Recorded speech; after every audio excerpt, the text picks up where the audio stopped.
You chuckled a little bit, Nick, when he said, quote, money talks. Well, it certainly does. He is the top spender. What are your thoughts on some of the thoughts that he shared tonight? Money talks, except for Tom Steyer's money, apparently.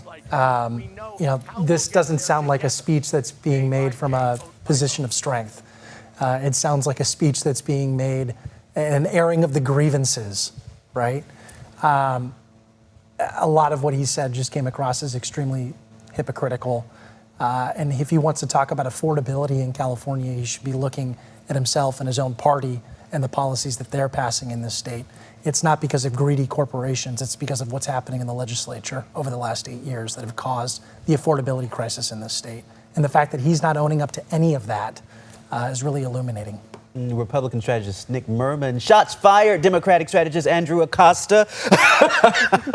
How do you respond to that? Getting good. It's getting feisty now. I like it. Look, Steyer poked a bunch of bears, and he rattled them all off. PG&E, Meta, and they put $50 million to go attack him. And as Nick said, it doesn't sound like he's in a place where he's saying, "Hey, we're still in the game." It's almost like, I took on the corporations and I didn't win. That's what it feels like to me. So I don't know. It's a little odd to me that the tone of that is more about rehashing the election and not looking for, hey, we're not done yet. We got 4 more days of ballots to be counted. Well, maybe he was getting there. Maybe he was, but maybe he was just winding up. He was going through. Look, but what is true, and you're seeing this in congressional races, you're seeing it across the country. There is a fight in the Democratic Party about establishment, corporations. Tech is the new tobacco. There's all these things that are playing themselves out when it comes to campaigns and the money being spent, and you see.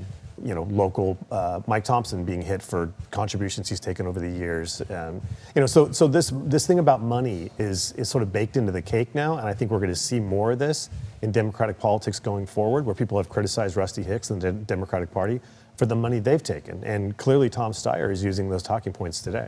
Do you envision, strategically speaking, should he make it to the November runoff? Of course, we're still, like you guys had been saying, maybe days away from us knowing who the top 2 in this race would be.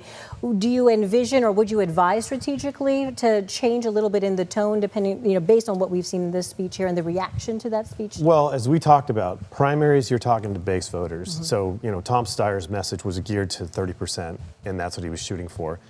You'd have to recalibrate and go into a broader audience to try to win. If you're running against Becerra, you're going to have to go figure out how to go talk to Republicans and independents. But, this is the magic of the open primary, right? Like one day you win into the top 2 and you take off your mask and you say, just kidding, and I think we've seen that before.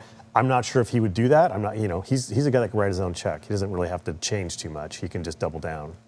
Let me ask you, if it does become a Steve Hilton, Xavier Becerra ticket, or fighting against each other, what is the campaign? How do they go at each other?